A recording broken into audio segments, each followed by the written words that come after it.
하나님 말씀 사도행전 4장 36절에서 37절의 말씀입니다. 신약성경 194페이지 사도행전 4장 36절에서 37절의 말씀,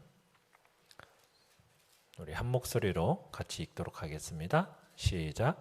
구브로에서 난 레위족 사람이 있으니 이름은 요셉이라. 사도들이 일컬어 바나바라, 번역하면 위로의 아들이라 하니 그가 밭이 있음에 팔아 그 값을 가지고 사도들의 발 앞에 두니라. 아멘. 오늘 말씀의 제목은 위로의 아들 바나바라는 제목으로 말씀을 나눕니다. 역사상 뛰어난 많은 사람들 뒤에는 경첩의 사람이다 라고 불리우는 사람들이 있습니다. 여러분, 경첩이 뭔지 아시죠? 경첩. 문과 문 기둥을 이렇게 연결시켜주는 고리가 경첩이지 않습니까? 그러니까 다른 사람들이 문 여는 것을 도와주고 성취의 길로 나아갈 수 있게 해주는 사람, 그런 사람들이 가리켜서 경첩의 사람이다 라고 얘기를 합니다.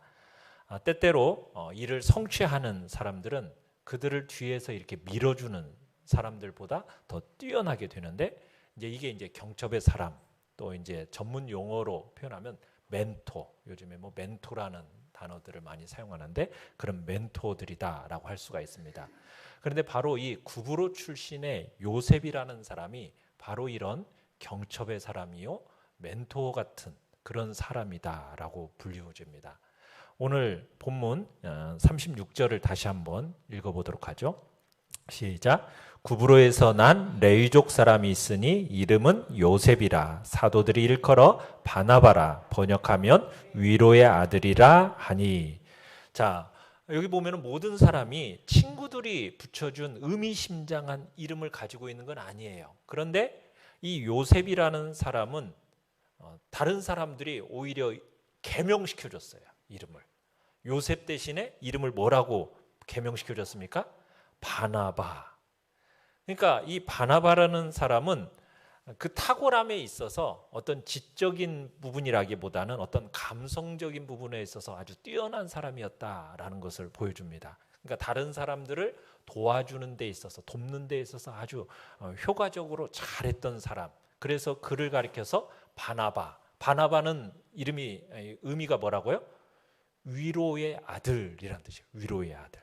그러니까 바나바라는 별명이 이 요셉이라는 사람에게 붙여진 겁니다. 오히려 이름 요셉보다는 바나바가 오히려 그의 이름이 되어버린 거예요. 개명시켜줘 버린 거죠. 그러니까 그의 개명이 바나바라는 것은 일찍부터 그의 삶으로 행했던 그의 사역들이 굉장히 자비로운 사역이었다라는 것을 생생하게 표현해 주는 겁니다. 이 바나바라는 이름이 어떻게 보면 그가 한 사역을 반영시켜주고 있는데, 바나바는 예언의 은사를 받았던 것 같아요. 왜냐하면 이 예언의 은사라는 것이 어떤 의미가 있냐면 고린도전서 14장 3절을 우리 같이 한번 읽어보겠습니다. 자, 앞에 시작. 예언하는 자는 사람에게 말하여 덕을 세우며 권면하며 위로하는 것이요. 그러니까 예언이라는 것은 사람을 어떻게 해주는 거예요? 말을 하는데 덕을 세워주는 말을 해주고, 또 권면하는 말, 위로하는 말을 해주는 사람이 바로 예언하는 사람인데, 바로 바나바가 그런 일을, 그래서 위로의 아들이라는 별명이 붙은 거거든요. 그러니까 바울이 이제 주 설교자지 않습니까? 바울과 바나바가 함께 다니면은 바울이 주 설교자였다면 바나바는 바울의 그 중요한 발언에 덧붙여 가지고 어떻게 보면은 열정적인 권고의 말을 해준 사람이 바나바다라고 볼 수가 있는 거죠. 그러니까 바나바는 위로와 격려의 사역을 참으로 잘했던 사람이에요. 그러니까 뭐 위로와 격려의 사역이라는 것이 뭐 주 설교자였던 바울에 비해서 좀 뒤떨어지는 사역이거나 혹은 부차적인 사역, 이렇게 생각하면 안 됩니다. 우리의 인생이 그렇잖아요. 매일 좀 외롭고, 때로는 비통하고, 때로는 좀 상한 마음들이 우리를 막 이렇게 둘러싸고 있지 않습니까? 그럴 때마다 우리를 위로해주는 그런 사람이 있다라는 것은 우리의 큰 힘이 되는 거잖아요. 그러니까 다른 사람을 위로하는 이 바나바의 능력은 어떻게 보면 우리의 위로자가 되시는 분이 누구죠? 성령 하나님이 우리의 위로자가 되시는 분 아닙니까? 그러니까 성령이 충만했음을 보여주는 것이 바로 바나바다라고 우리가 볼 수 있는 겁니다. 자, 이 바나바는 어디 출신입니까? 구브로 출신이죠. 구브로. 그리고 유대인 부모에게서 태어났고요. 그리고 족속은 레위족이에요. 근데 이 구브로라는 곳과 그 다음에 사도 바울이 어디 출신이라고 그럽니까? 길리기아 다소 이런 출신이라고 얘기를 해요. 길리기아 다소. 근데 이 구브로와 길리기아는 수도가 같아요. 다소라는 수도를 하나로 두고 이렇게 같은 이렇게 지역인 겁니다. 그러니까 단일한 로마의 속주였던 거죠. 구브로나 길리기아는. 그래서 사울과 바나바는 동향인이다라고 그런 의식이 있었던 겁니다. 이 바나바는 유복한 가정 출신이에요. 그래서 아마 수도가 다소였기 때문에 이 바나바가 교육을 받으러 다소로 갔을 가능성이 높고요. 그리고 거기에서 아마 바나바가 사울을 서로 만나지 않았을까 그런 생각도 해봅니다. 자, 그리고 이 바나바에게 있어서 고모가 하나가 있어요. 근데 그 고모가 누구냐면 마리아인데 이 마리아는 아들이 하나가 있는데 그 아들이 누구냐? 누구예요? 마가 요한입니다. 마가 요한. 이제 우리 성경에서는 마가와 바나바의 관계를 삼촌과 조카의 관계로 이렇게 많이들 생각을 해요. 왜냐하면 골로새서 4장 10절에서는 마가를 가리켜서 생질이라고 이렇게 표현을 했기 때문에 바나바와 마가를 이렇게 삼촌과 조카의 관계로 보는데 다른 번역본의 성경에서는 주로 사촌 관계로 또 이렇게 많이 번역을 해놓고 있어요. 그래서 이 바나바와 마가는 서로 사촌지간이었다 이렇게 이제 우리들이 또 생각을 할 수가 있습니다. 자, 이 바나바의 회심에 대해서는 뭐 특별하게 자세한 얘기를 우리가 알 수가 없어요. 그렇지만 이 바나바가 예루살렘 교회에 와가지고 그 교회에서 활동했다라는 것을 우리가 알 수가 있는데, 그리고 아마 바나바는 그의 고모였던 마리아와 함께 예루살렘에서 살았던 것으로 보입니다. 자, 바나바는 다른 사람들을 위해서 길을 열어주는 사람이었어요. 그래서 하나님 앞에서 그가 열려있는 사람이었던 거죠. 그러니까 마음이 열려있고 열려있는 사람이었기 때문에 다른 사람도 열어주는 그런 일을 감당했던 게 바나바입니다. 자, 1번 같이 한번 읽어보겠습니다. 1번 시작. 편손. 사도행전 4장 36절에서 5장 11절까지의 이야기를 우리가 살펴보면, 여러분, 이 모세 율법에 의하면 레위족들은 가나안에서 땅을 소유할 수가 있습니까? 없습니까? 가나안에서는 땅을 소유할 수가 없어요. 레위족들에게는 땅이 분배가 되지 않았거든요.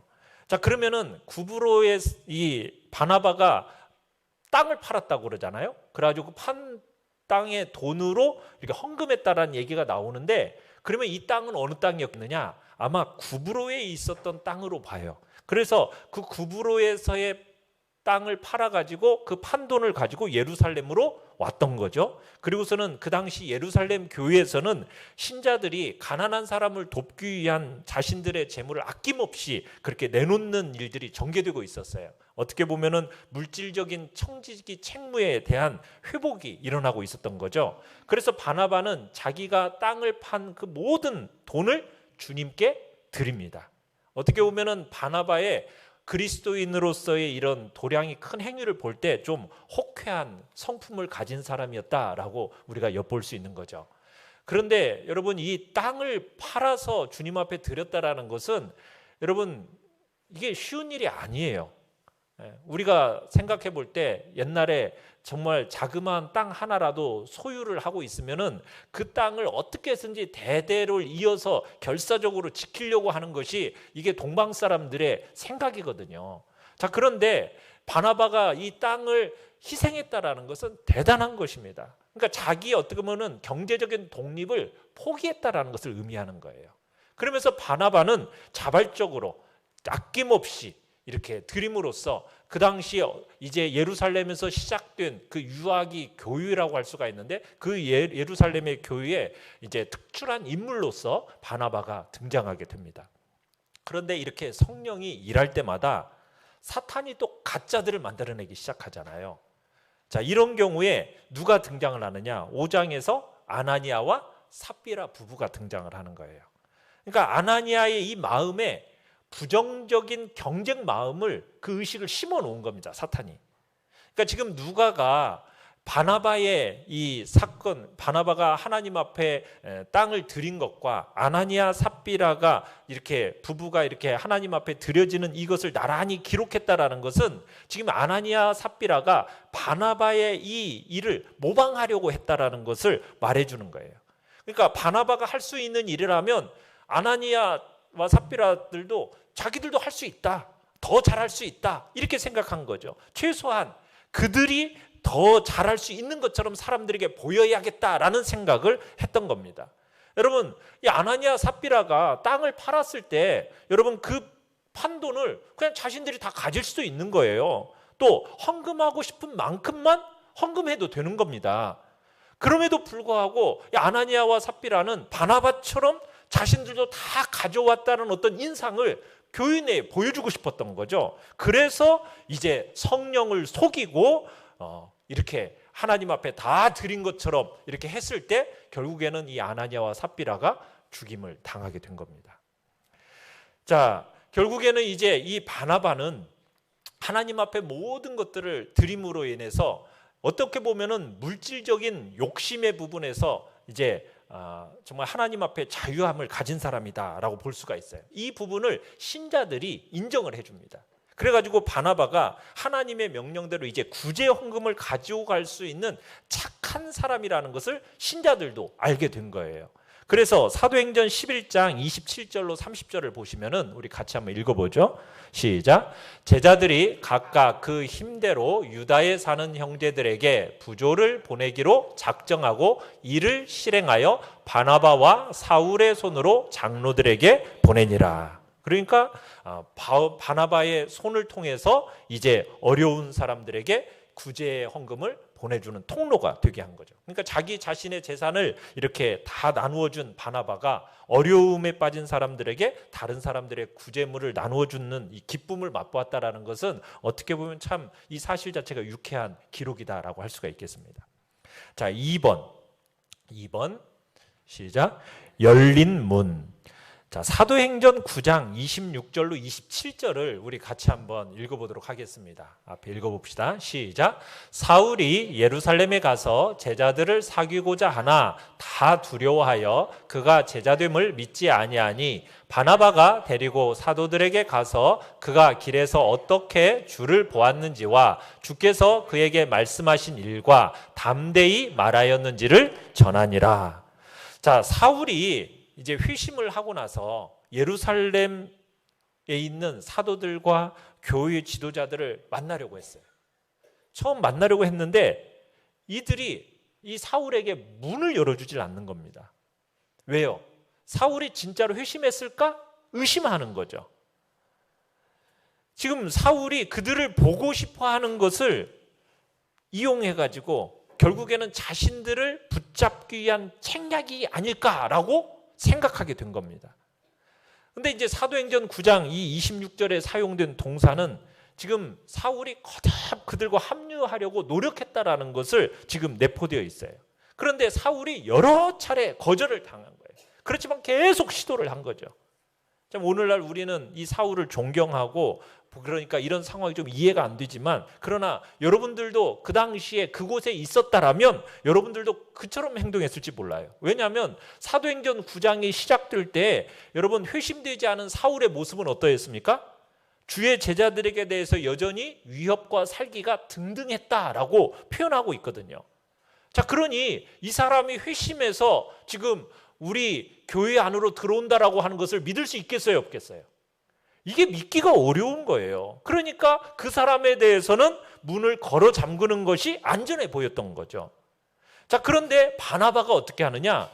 이 형제들과 교제하면서 열린 문 정책을 실천하는 겁니다. 사도들은 우리가 그 사울이 안전한 사람이라는 것이 입증될 때까지는 거리를 유지해야 된다라는 게 그게 이제 그런 자세를 취했어요.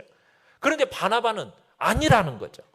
하나님이 막지 않으시는 한 그를 맞이하자라는 입장을 지금 이 바나바는 취하는 겁니다. 그래서 바나바가 사울을 사도들에게 데리고 가서 하나님께서 이 사울에게 하셨던 일들을 설명을 하는 겁니다. 그래서 바나바는 예루살렘에서 사울을 위해 문을 열어준 바로 경첩의 사람인 거예요. 그러니까 어떻게 보면은 외로웠던 사울의 최초의 그리스도인 친구는 바로 바나바였던 겁니다. 자, 그런데 이 바나바의 이 넓은 도량은 거기서 멈추지가 않아요. 하나님께서 이제 사도행전 11장에 가보면은 거기에 이제 하나님의 은혜로 안디옥이라는 지역에 그 이방인들이 복음을 듣게 하십니다. 그러면서 사도들은 이 새롭게 열린 문을 확인하기 위해서 바나바를 안디옥으로 보내요. 자, 결국 그 안디옥이라는 지역은 사도들에 의해서 이렇게 세워진 교회가 아니라 평신도 그리스도인들에 의해서 세워진 교회예요. 그렇게 교회가 시작이 된 거예요. 그러다 보니까 그 교회는 주로 이방인들로 구성되어진 교회가 되었어요. 자, 그런데 바나바가 그곳에 파송되어서 그 교회를 알아보니까 그 속에 하나님께서 역사하시는 거, 하나님의 은혜를 보았고, 그러면서 이제 바나바가 그 안디옥 교회의 일에 힘차게 뛰어들게 됩니다. 그러면서 이제 이 안디옥 교회가 이제 성도들 간의 친밀한 교제들이 일어나면서 그 수가 막 기하급수적으로 막 늘어나기 시작하는 거예요. 그러다 보니까 바나바가 이 안디옥 교회를 혼자서 감당하기는 어렵다라는 거, 자기 혼자의 능력으로는 이게 도저히 감당하기 어렵다라는 것을 깨닫게 됩니다. 그러면서 자기를 도와줄 한 리더자를, 지도자를 선택하게 되는데 그 사람이 누구입니까? 바로 사울인 거예요. 사울. 하나님께서 주신 통찰력을 가지고 자신의 동역자로 이제 사울을 선택하게 된 거예요. 근데 이게 탁월한 선택이었던 거죠. 바나바가 사울을 지도자로 선택한 것은요, 교회 역사상 가장 성공적인 시도 중에 하나였어요. 대담한 선택이었던 거죠. 그래서 바나바가 이제 다소로 가가지고 사울을 데려다가 안디옥에서 일하는 그 일에 함께 참여를 시키게 되는 겁니다. 그러면서 바나바는 어떻게 보면 세상에서 가장 위대한 선교사, 그리고 선교하는 교회의 원형이 된 안디옥 교회를 딱 연결해주는 그런 연결 도구로서 바나바가 쓰임받게 되는 거죠. 자, 이런 일은요, 정말 마음이 넓은 사람만 할 수 있는 일이에요. 왜냐하면 바나바가 사울을 딱 봤을 때 정말 이 사람은 정말 빼어난 사람이라는 것을 인지하고 있었다라는 거예요. 그리고 이 사울이 결국에는 자신을 앞질러 가서 빛나게 될 사람이라는 것을 바나바는 분명히 알 수 있었던 거예요.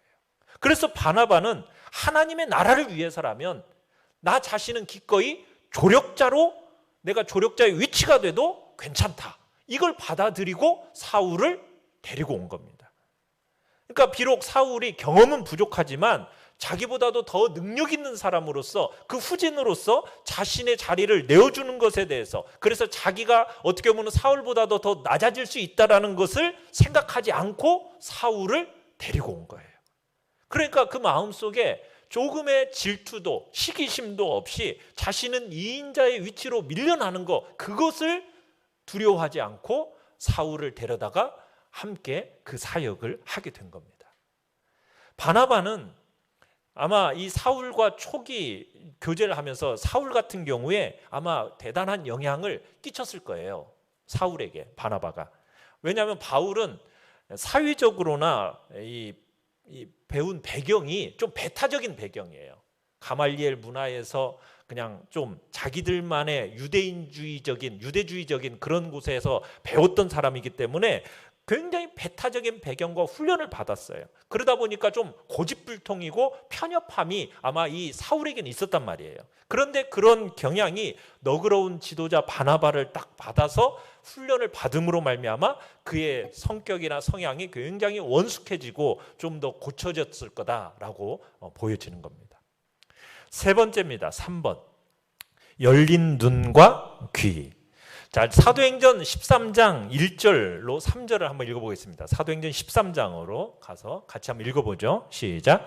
안디옥 교회에 선지자들과 교사들이 있으니 곧 바나바와 니게르라 하는 시므온과 구레네 사람 루기오와 분봉왕 헤롯의 젖동생 마나옌과 및 사울이라 주를 섬겨 금식할 때에 성령이 이르시되 내가 불러시키는 이를 위하여 바나바와 사울을 따로 세우라 하시니 이에 금식하며 기도하고 두 사람에게 안수하여 보내니라. 자, 안디옥에서 이렇게 바나바와 이렇게 사울이 한 1년간 섬긴 후에 성령께서 바나바와 사울을 새로운 일을 맡게 하십니다. 함께 신자들과 함께 금식하며 예배드리는 그 때에 하나님께서 안디옥을 떠나서 다른 민족들에게 복음을 전하도록 이 두 사람을 부르신 거예요. 그러니까 하나님이 바나바와 사울을 부르시고 또 이제 사울의 이름이 바뀌죠. 뭘로 바뀝니까? 바울로 이제 바뀌게 돼요. 그러면서 예수님께서 눈을 들어 밭을 보라 희어져 추수하게 되었도다라는 그 말씀을 그대로 이제 받아들일 수 있는 열린 귀가 바로 바나바와 바울에게 있었고 또 그 도전을 볼 수 있는 열린 눈이 바로 이들에게 있었던 겁니다. 그래서 이사야 선지자처럼 예배를 드리는 중에 하나님께서 특별한 부르심이 이들에게 임하게 된 거죠. 그리고 그 하나님의 부르심에 순종하면서 이제 반응을 하게 됩니다. 그러면서 이제 복음이 예루살렘으로부터 시작해 가지고 유대, 사마리아로 퍼져나가고 이제 땅끝을 향해서 나가게 돼요. 이제 안디옥 교회에서는 이 바나바와 사울을 파송을 합니다. 아마 그들의 여행을 돕기 위해서 이제 물질적인 후원도 했겠죠. 그런데 어쨌든 고린도전서 9장 6절에 가보면 이 바나바와 사울은 자신들의 필요를 채우기 위해서 또 열심히 일했다라는 것도 보여줍니다. 그럼 어쨌든 이 선교 여행이라는 것이 오늘날 같지가 않은 거예요. 굉장히 어려운 일이었습니다. 그러나 하나님께서 자신들과 함께 하신 거라는 것을 믿고서는 믿음으로 그 길을 떠나게 됩니다. 자, 그 1차 이제 선교 여행을 떠날 때 바나바가 자기 사촌 동생 마가를 함께 데리고 갑니다.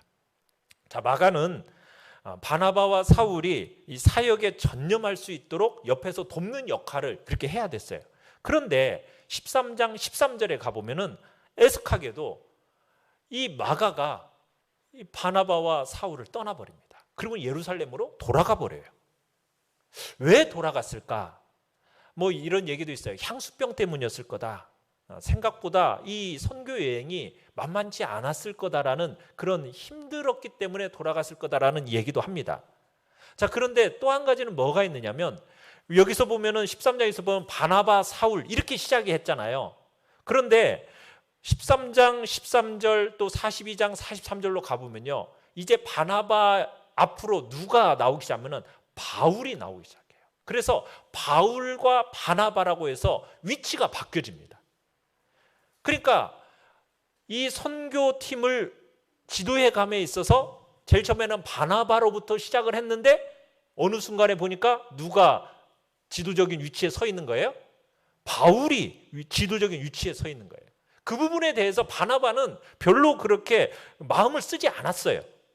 그런데 마가의 입장에서는 자기 사촌이 지휘권을 가지고 있을 때는 좀 편안했는데 이게 지휘권이 바뀌다 보니까 이게 이제 마음에 불편함이 또 생겨지는 거죠.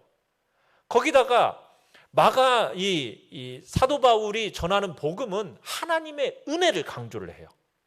회심한 이방인들에게 뭐 유대의 율법에 대해서 따르는 것을 요구하지 않습니다. 이게 이제 바울이에요. 그런데 마가의 입장에서는 좀 이게 익숙하지가 않아요. 왜냐하면 이 마가의 영적 아버지는 누구냐면 베드로예요. 베드로.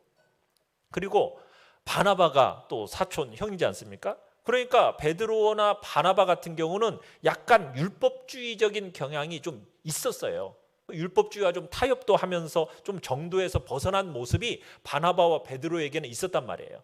그러니까 마가가 볼 때는 이 바울의 리더십이 이게 자기에게 이렇게 힘든 거예요. 따라가기가. 그러니까 돌아가 버린 것 같아요.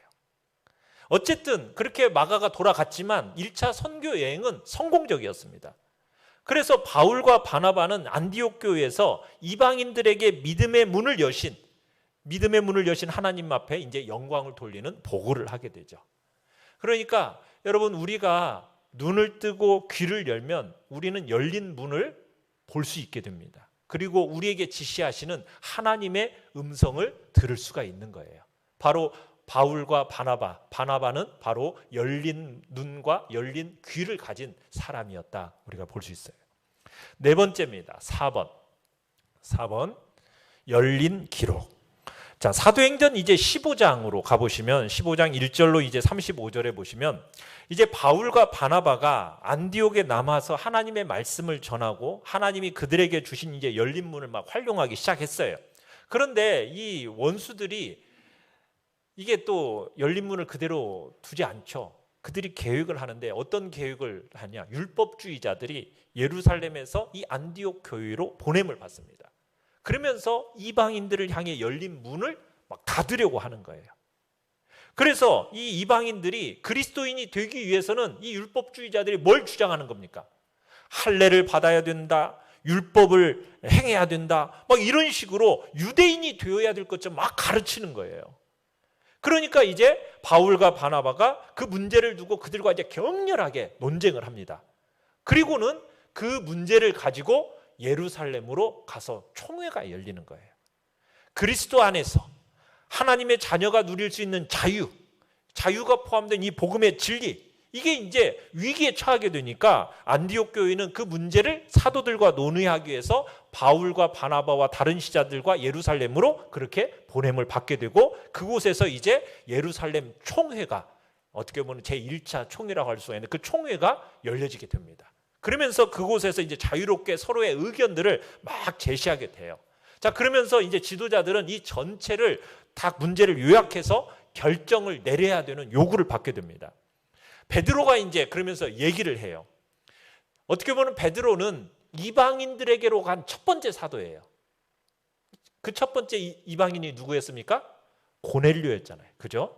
그래서 하나님이 안디옥에서 이제 이 첫 번째 사도였던 이 베드로가 하나님의 은혜와 그 복음을 옹호해요. 그 다음에 이제 15장 12절에 가보면은 바나바와 바울이 하나님이 안디옥에서 행하셨던 일도 이야기하고 또 자신들의 1차 선교 여행을 통해서 하셨던 일들을 증언을 합니다. 그러면서 그들은 모든 사람이 볼 수 있도록 이제 기록을 다 공개하는 거예요. 왜냐면 뭐 숨길 게 하나도 없으니까 기록들을 다 이제 얘기하는 거죠. 그들의 양심은 이제 하나님과 사람 앞에서 거칠 것이 없었죠.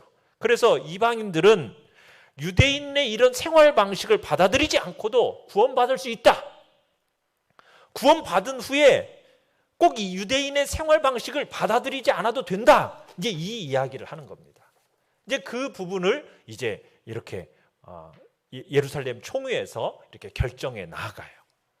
여러분, 오늘날 우리가 사는 이 사회에서 교회가 처한 문제도 뭐냐면 이런 부분들이 이렇게 쭉 이어져 오는데, 참 오늘 이 시대는 영적 건망증들이 빠져 있는 것을 보게 돼요. 마치 예수 그리스도 주님을 섬김에 있어서 새롭고 어떻게 보면 신나는 어떤 생활 방식을 찾아내는데 열중하는 모습들이 보여져요.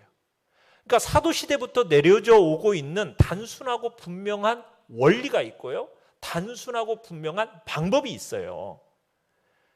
뭐 오늘날 뭐 교통과 통신과 여러 부분에서 뭐 많이들 발달하면서 현대의 수단들을 우리들이 잘 이용을 해야 돼요. 그렇지만 여러분, 하나님의 은혜와 하나님의 복음은 바뀝니까? 안 바뀝니까? 바뀌지 않는 거예요. 여러분, 하나님의 이 사역을 함에 있어서 방법도요, 바뀌지 않아요. 그 방법이라는 게 뭐예요? 기도와 말씀이에요. 그것 이외에는 우리가 크게 다를 바가 없는 거예요. 그런데 자꾸 이런 것들을 무시하고 바뀌려는 경향들이 있는 거예요. 자꾸 새로운 방법, 새로운 도구들, 뭐 영리한 표어들, 교묘한 조장들, 여러분, 그런데 결코 하나님의 성령을 대신할 수 있는 게 아니거든요. 어떻게 보면은 우리에게 내려오는, 사도로부터 이어져 내려오는 단순한 분명한 원리, 믿음으로 말미암아 구원을 얻는다라는 이 원리와, 그리고 말씀과 기도라는 우리에게 있어서 이 단순한 신앙의 방법은요, 절대로 변하지 않아요. 우리는 거기에 초점을 맞추면서 되어져 가야 되는데 오늘 이 시대는 자꾸 다른 새로운 것들을 자꾸 추구하려는 경향이 있다는 거죠. 그래서는 안 되는 거죠. 자, 총회로 이렇게 모인 사람들이 베드로 또 바울과 바나바의 이런 이야기들, 과거의 기록들을 딱 보고받고, 그리고서는 마지막 이제 야고보, 우리가 지난번에 봤던 예수님의 동생인 그 야고보가 하나님이 주신 현재에 대한 조언에 딱 귀를 기울이면서 성령이 하시는 일을 딱 요약을 하죠. 그러면서 그 일들을 하나님의 말씀하고 딱 연결시키면서 이제 야고보가 결론을 딱 내립니다. 그래서 교회가 생각하고 실천해야 할 실제적인 결론을 내려주고, 그리고 그 총회는 그 결론을 받아들여서 편지로 요약한 다음에 이제 안디옥, 수리아, 또 길리기아 이쪽 교회들에게 이제 그 내용들을 보내지게 됩니다. 그러면서 이제 바울과 바나바가 이 편지를 가지고 안디옥으로 돌아가게 되고, 그리고 이제 남아서 하나님의 말씀을 가르치게 되면서 복음의 진리를 보호하게 됩니다. 참 이런 과정을 통해서 어떻게 보면 바나바와 바울 같은 경우는 굉장한 우정을 다졌을 것 같잖아요. 자, 그런 우정이 좀 더 깊어졌을 것 같은데 이들의 우정이 또다시 시험을 받게 됩니다. 5번 읽어봅니다. 시작. 열린 마음. 사도행전 이제 15장 36절로 41절에 가보면은 이제 바울과 바나바가 1차 선교 여행을 통해서 세워졌던 그 교회들을 이제 다시 한번 방문해야 될 필요성을 느끼게 돼요. 그래서 이제 그 이방인들이 모세의 율법으로 막 속박하려는 그 율법주의자들을 저지해야 되는 그런 필요성, 또 어린 신자들이 주님 안에서 이제 자라도록 계속해서 다른 사람들에게 복음을 전해야 되는 격려해야 할 필요성들을 느껴서 이제 1차 선교지를 다시 한번 방문하자고 하는 제2차 이제 선교 여행을 계획하게 됩니다. 자, 그런데 아까 첫 번째 선교 여행에서 바나바의 사촌이었던 마가가 어떻게 했었어요? 버가에서 이탈해가지고 자기 집으로 돌아가 버렸잖아요. 그런데 바울은 이것에 대해서 굉장히 심각한 직무유기라고 생각하고 있었어요. 근데 바나바의 입장에서는 뭐냐면 좀 인자한 마음으로 마가를 이 두 번째 선교 여행에 좀 같이 가자고 동행시키기를 원했습니다. 바울은 마가를 데려가자는 이 바나바의 의견에 어떻게 반응을 했어요? 동의하지를 못해요. 반대를 하는 거예요. 왜? 바울의 입장에서는 이 마가가 믿지 못할 사람이라는 거예요. 힘든 여행을 견디지 못할 거라는 거예요. 막 그렇게 이제 주장을 했겠죠. 마가가 있으면 이 선교 여행이 도움이 되는 게 아니라 오히려 방해가 될 거다, 장애가 될 거다, 이렇게 하면서 주장하면서 마가와 함께 동행하는 것을 거부합니다. 자, 우리 사도행전 15장 37절로 42절, 41절까지 같이 한번 읽어보겠습니다. 시작.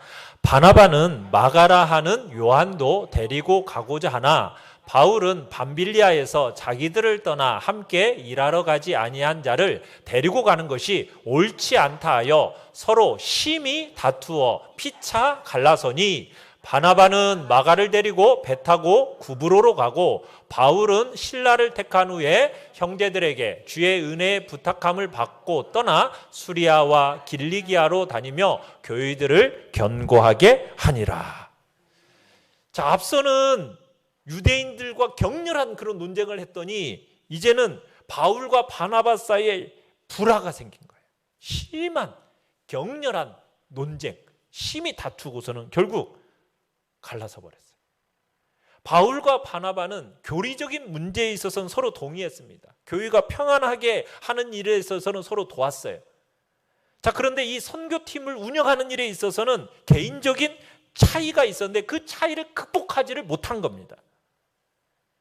참 성경과 교회 역사는 어떻게 보면 서로 잘 화합할 수 없었던 것처럼 보이는 이 경건한 이 사람들의 어떤 애석한 다툼을 그대로 기록해 놓고 있죠. 여러분, 그러니까 최고의 사람들이라 할지라도 결국 참 사람에 불과하다라는 것을 우리로 하여금 느끼게 해주는 겁니다. 근데 문제의 핵심은 뭐냐면 마음에 있었어요. 마음. 두 사람 모두 잘못하고 있었던 겁니다. 바울에게 있어서 가장 심각한 문제는 뭐라고 생각을 했느냐면 이 선교 여행에 있어서 마가가 함께 가면 뭐 할 수 있겠는가, 이 생각을 했어요. 바나바는 이 선교 여행이 마가에게 뭘 해줄 수 있을까, 이렇게 생각했어요. 무슨 얘기냐면 바울은 일중심이에요. 일중심.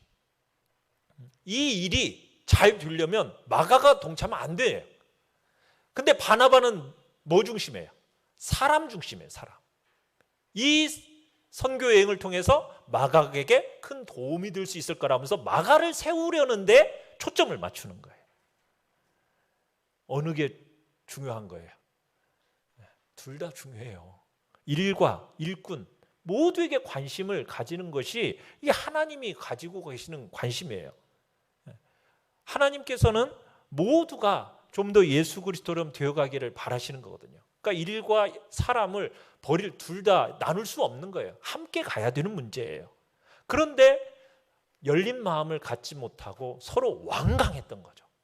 자기 중심적인 것만 더 자꾸 얘기를 했던 거예요. 결국 유일한 해결책이 갈라서 버린 거예요.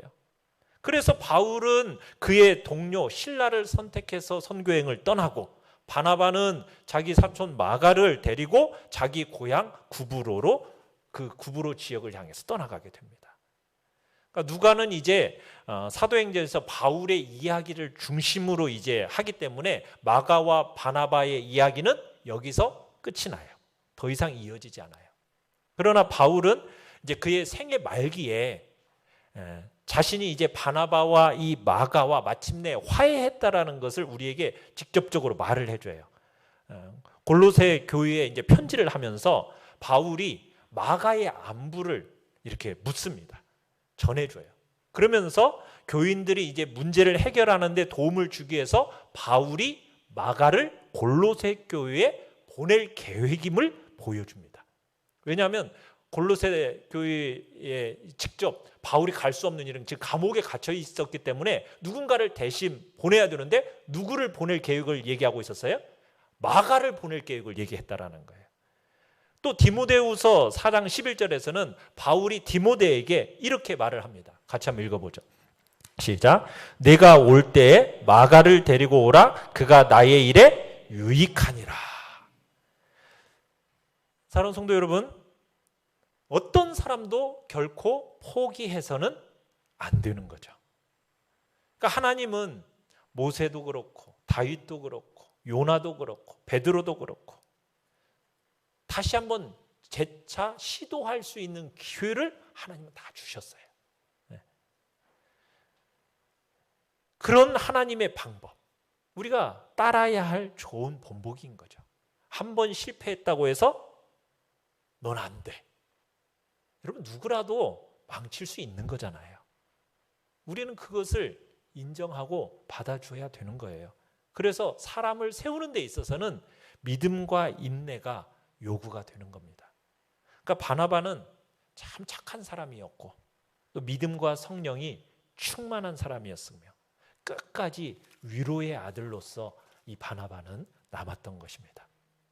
사랑하는 성도 여러분, 다른 사람들이 문 여는 거 도와주고 성취의 길로 나갈 수 있게 해준 이 바나바와 같은 경첩의 역할, 그 역할을 우리가 잘 감당하는 자리에 있기를 바랍니다.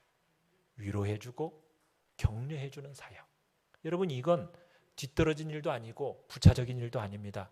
성령 하나님이 충만한 사람이 성령 충만한 사람이 할 수 있는 일 바로 위로 사역이고 격려의 사역이거든요. 우리가 위로자이신 성령 하나님 그분으로 충만해서 정말 격려와 위로의 사람으로 우리 모두가 나타나길 바랍니다. 정말 바나바처럼 열린 손을 가지고 펼쳐서 다른 사람들에게 아낌없이 나눠줄 수 있는 사람. 하나님의 나라를 위해서라면 정말 자신은 낮아져도 기꺼이 조력자의 위치를 받아들이고 다른 사람이 나보다 더 잘 나가는 것에 대해서 질투와 시기를 없이 오히려 능력 있는 후진들에게 자기의 자리도 기꺼이 내어줄 수 있는 그런 넉넉한 그 마음의 사람이 우리가 되기를 바랍니다. 정말 하나님의 부르심을 들을 수 있는 열린 귀를 가지고 하나님의 그 도전을 볼 수 있는 열린 눈을 가지고 그 부르심에 기꺼이 순종하는 열린 눈과 열린 귀를 가지시고 그 어떤 사람도 결코 포기하지 않고 믿음과 인내로 사람을 세워나가겠다라는 그런 열린 마음을 갖는 우리 모두가 되기를 바랍니다.